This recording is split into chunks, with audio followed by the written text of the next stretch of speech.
Good morning, guys. We're loading up the Trident here. We are doing some desiccating. What is desiccating? We are basically spraying the crops so that way they'll die. That's in theory why you would do it. This year, being we're in such a drought, we really don't have any crop to spray, and even if we did have a crop to spray, it's definitely coming in all natural. And so you probably ask the question, well, Mike, why the heck are you spraying? For weeds. I'll show you guys that when we get out to the field. Right now, we are just loading up the Trident. All right, guys, we just got to the field here. Let's walk outside, take a peek at a few things. This is our lentil crop. You're looking at it. Yeah, it's nothing. We can't even, so when you have lentils this short, like our head are still gonna be about this high off the ground. And when you're trying to cut the tops of plants, they don't cut very well. If normally on a tall crop, you have some roots or something, you know, the bottom stems that cut, a little bit more solid.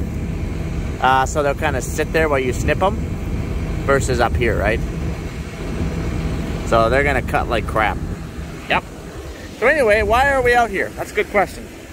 So these lentils, they're gonna come in all natural because, well, they're dying and there isn't much here, but it's all these weeds. Now, it's hard to keep weeds like kochia and Russian thistle out of your lentils on a good day, or on a good year, I should say. And it just makes it that much harder on a bad year. Why? Well, that's a really good question, because normally you would never be able to see in between your lentil crop. Mike, I don't understand. Normally your lentils are gonna get about this high, and they're gonna close right in, and you're not gonna be able to see. If you can see in between your rows, that's not a good crop. And obviously you can easily see between the rows. So by closing in the rows, and this would happen like, I don't know, halfway through the growing season, it actually cuts the sun out, so the sun can't see, and it will suffocate a lot of the weeds that are trying to come up. But on a bad year, they can't close in. Obviously, the sun's gonna be baking on these weeds, and the weeds are loving it. Russian thistle loves drought, just FYI. You will not see Russian thistle up in the north, and if you do, it's more or less like fish out of water up there. Up north means you get a little bit more rain. You're not going to see a Russian thistle. Russian thistle is definitely a drought weed. Us down here, that's our #1 weed, because that's our #1 issue is drought, right? Got it. You guys staying with me? Awesome. So we got Russian thistle. This is Russian thistle. Okay? These will actually grow right up and they'll get really round, and then when a wind comes, once they dry up and mature, drop all their seeds, the wind will actually break it off and roll it across. And it will lose its seeds as it rolls across, and again, that's how it spreads. Now, this here is a kochia, okay? Not to be confused with, say, X Russian thistle. Russian thistle is a little lighter green, doesn't quite get as high, and it's got lots of pokies on it. Russian thistle, it grows more like a Christmas tree when it's matured, and these are all weeds, seeds that are developing here, and they'll drop a whole heck of a lot of weeds. Oh, Mike, I would like to know, how many weeds can one weed really produce? Well, this one standalone little kochia weed, which is gonna get a little bit taller here, and let's keep in mind, this is actually a really clean field, believe it or not. I'll show you some patches that you would not believe. You couldn't walk through them. There'd be Christmas trees this high, and Christmas trees, I'm referring to kochia. You guys still staying with me? Good. This one kochia weed can produce between 15 and 25,000 weeds. Let me say that one more time in case you kind of missed it. 15,000 to 25,000 weed seeds per plant. And they can lay dormant in your soil for 7 to 10 years. Russian thistle, on the other hand, it's a little bit different breed. It will lay anywhere between up to a maximum of, I think it's between 50 and 100,000 weed seeds. I'm going to say that again too. I don't think you guys are fully understanding what I'm trying to talk to you about here. This one little plant can drop up to 100,000 weed seeds. Well, we got plant, we got plant, we got plant, we got plant, we got plant, we got plant, we got plant, we got plant, we got plant, we got plant, we got plant, we got plant, we got plant, we got plant, we got plant, we got plant, we got plant. What is that? How many freaking million weed seeds did I just count in this one little stinking little patch? That's why we're out here spraying. We're not out here spraying because we give a crap about these lentils. There's no lentils to combine. But we sure the heck give a crap about our land for the next 7 to 10 freaking years. Okay, got it? You guys still following? Awesome. Well, Mike, what are you doing out here? Well, we're going to be spraying some Roundup. We can spray Roundup on lentils. It is safe before we harvest. We call that a pre-harvest. This is pre-harvest management, okay? Now, when you're using Roundup on the weed seeds, especially when they're green and they're going to take it in, first of all, we're hoping for two things. Here, I'll get away from the sprayer so a little bit, you guys can hear me a little bit here. Go down here a little ways. Okay, we're gonna spray these weeds. We're hoping for three things, actually. I'm gonna re-clarify, three things. Mike, what's one? Number one, we would like to actually kill the whole freaking plant before it produces 100,000 weed seeds. Two, we're hoping that we can sterilize maybe up to 30 to 50% of said weed seeds that it already produces, because Roundup will sterilize some of the weed seeds. If we were going to keep these lentils for seed, we would definitely not put Roundup on them, okay? Number three, we are infested with a grasshopper plague up here. We're not quite to the mouse infestation over there in Australia, but we have a serious grasshopper problem, not here on this field, or I would show you, but we do have land down there that we have a serious problem with, and some people have been spraying up to 4 times. Now, if we think that it's bad this year, it is going to be 10 times worse last year or next year, because those 4 multitudes of plagues are laying their little eggs, and those little eggs are going to hatch next year. It is going to be an epidemic, all right? So stay tuned for that. Why did I bring up grasshoppers? That's a really good question, actually, that why I bring up grasshoppers. You guys still staying with me? Awesome. They like green. Those grasshoppers are going to flock to anything green, and they are going to mow it off. I don't give a crap if they mow it off. No. But wherever they're going to go and eat, they're also going to lay their eggs. And we do not want them laying their eggs any more than they have to in our land, because they're going to be there next spring and they're going to mow that crop off as fast as it's coming out of the ground. Okay? You guys got all that?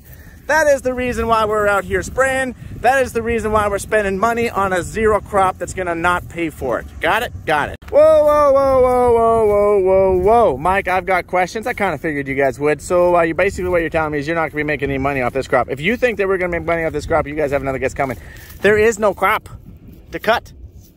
Never mind to make money off of. So this year, there isn't going to be any farmers around this country going to be making any money. It's going to be how much money can they just not lose, all right? They're going to be hemorrhaging cash. They're going to be hemorrhaging money because it took a lot of money to grow this crop, and you might get 10% of that back.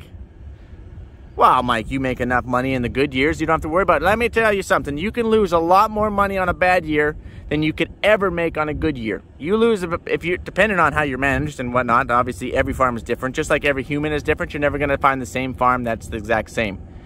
Every farm is different. They deal with different things. They all have different stuff going on. Grow different crops, different challenges, different equipment costs, whatever it might be. Every farm is going to be different, okay? That being said, they are going to lose money. It's just not a matter about, it's just going to be a matter of how much. Maybe they break even if you're a good farmer, or maybe you make a little bit if you got some rain somewhere. But most farms are going to be hemorrhaging some serious cash, okay? And then so you can lose a lot more money on a good year, on a bad year, sorry, than you can ever make on a good year. If you lose it bad enough, you could take 3, 4, 5 years, depending on what it is. Maybe you can do it back in 2, depending on where you are. But it's gonna take you a few years to get back out of that hole. All right, that's farming. Now, yes, there is different insurance. That's a really good question, Mike. Do you carry crop insurance, or do all these different insurances? We do carry crop insurance. Crop insurance is about as good as far as you can throw it. It would definitely not cover any of your inputs, but it does kind of have a bit of a bottom, so that way you don't, go completely broke in a bad situation. See all these hoppers that are moving? And this is nothing. This is nothing. This here is Canada Thistle. These purple. This is when you want to spray this stuff. When it's blooming like this, they grow in patches, and they're very hard to control. Canada Thistle is not a battle, it's a war, all right? Now I can't remember what I was talking about. Oh yeah, insurance. Insurance is like putting insurance on, I don't know what I could use. Like, it's like gambling, all right? It literally is. Like, you want to go to Vegas and put it all on red, because it's about the same thing. So, do you think it's going to be a good year? This spring, it looked like it was going to be a pretty good year. We had some rain, we had some snow, we had quite a bit of moisture in the ground. And I don't think a lot of farmers would have told you it was going to be a bad year. So what are they going to do? They're probably going to lower their insurance value. Why? Because premiums are really high. You can spend a lot of money on insurance. You can never make money on insurance. Let me clarify that. You can never make money on insurance. That's why they call it insurance. But insurance is a great tool to use. That way you can have some sort of a bottom. You would typically have house insurance. If your house burns down, that's going to be kind of a sucky thing to you, isn't it? But if you have it insured, you're probably going to be okay. It's going to still be a sucky situation, but you're probably still going to be okay. If your house valued at $500,000, you only put $200,000 worth of insurance on it, well, that's going to be a little suckier. You're still going to lose $300,000. Crop is the exact same thing. How much insurance do you put on? Because if you wanted to insure your house to $600,000, well, that's pretty risky. You're really banking that your house is going to burn down, right? Well, exactly. You're not going to just over-insure. You can't afford to over-insure, so you're going to insure for what you cannot afford to lose. So that's a little spiel on that. Now I can't remember where I was going. All I know is I've walked a long ways away from my sprayer, so I'm going to go back and start spraying now. Okay, got it. So basically, moral of the story is put it all on red on Vegas. Hope for the best. That's basically farming, and all of our inputs still have to be paid, obviously. Everybody always wants their money. They're not going to be like, hey, it's a bad year. You don't have to pay for your fertilizer this year. Oh, hey, it's a bad year. You don't have to pay for your sprayer this year or whatever. You know what I mean? No, they want their money. Everyone wants their money. But we can't just stop. You know, you're already losing money, but you can't just stop spending money because you'll put yourself back to the Stone Ages, right? You can't have plants dropping 1 million seeds. It's going to stay there for up to 7 years. You have to contain it. You have to control it. And you hope for not another drought next year.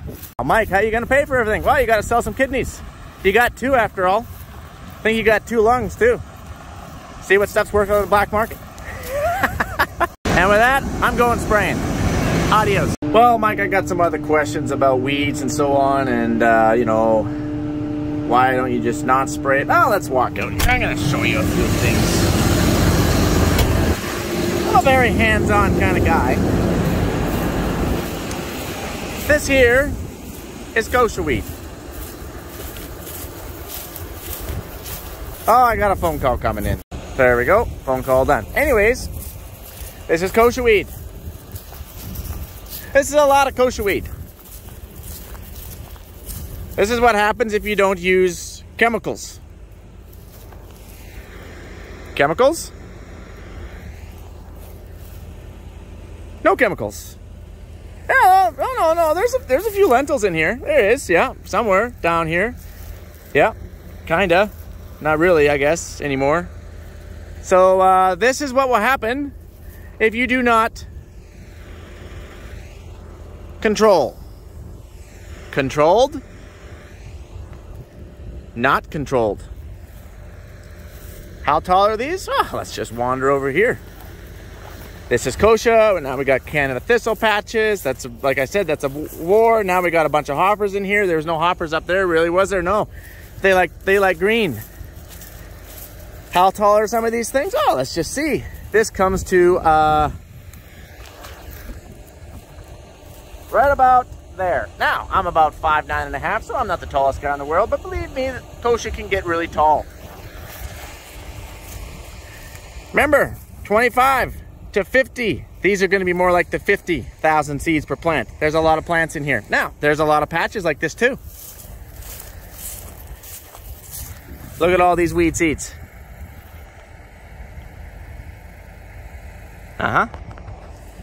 This is what we don't want.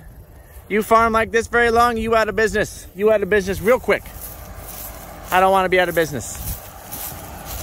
All right, let's go. I'll show you guys something. I know you got other questions here. You're like, well, Mike, you're obviously killing me with this Roundup. You're killing me. No, you're already dying. You don't have to worry about that. Fact is, 5 out of 5 people die. Those are stats that don't lie. But anyways, these are already dead. They rattle, they're dead. To be honest, some of these would be ready to combine. Be close to it. So here's the thing. That Roundup that we're putting on, it's all science-based. It's good to go. It goes through a lot of rigorous testing. Staging is everything. Staging is important. See this? These things died of natural causes. They're not taking anything in. See these pods? That protects the seed. I'll zoom in on this a little bit there. See that? That protects the seed. Make sure no herbicide hits the seed. All right? Kind of like you. When you're alive, you drink water. It will go right through you. You'll eventually pee it out. It will be in your system. If you died of natural causes, you're laying dead in your bed. You're 90, 100 years old. You died of old age. You're laying dead. If I take a glass of water and try and pour it down your mouth, it's not going to really go in your system, is it? Your system isn't going to take it in. Why? Because your system is dead. These are dead. Same thing. All right. Now that I'm done that, now I got to keep spraying. I got stuff to do. Adios, amigos.